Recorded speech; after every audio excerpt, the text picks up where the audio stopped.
நீங்க போய் அவர்கிட்ட போய் என்ன உடனே சுவாமி வணக்கம், அடியே திருப்பூர்ல வந்திருக்கிறேன் அப்படின்னு சொல்லணுமா என்ன? நீங்க போய் நின்னீங்கன்னா அப்படியே அதை ஸ்கேன் பண்ணி முடிச்சிருவாரு. எதுக்கு வந்திருக்காருன்னு அவருக்கு தெரியும். அப்ப நீங்க இன்னும் சொல்ல வேண்டியது இல்லையா? ஒண்ணுமே சொல்ல வேண்டியது. அப்ப நான் ஏன் சொல்லணும்?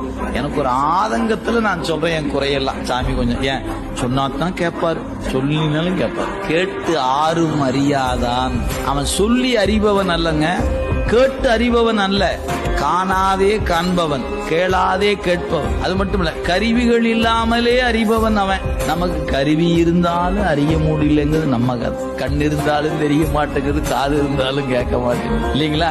இது நம்ம கேஸ். அவருக்கு இல்ல, கண்ணே இல்ல காண்மா, காதே இல்ல கேட்பான். அப்படிலாம் உண்டா? ஆம். அதனாலதான் அவன் கருவிகளை கடந்து நிற்பவன். அது அவனுக்கு இலக்கணம். எனவே அவன் யாரு? அறிந்தாங்கு அறிபவன். அப்படின்னு மறத்தல் இல்லாது இருப்பவன்.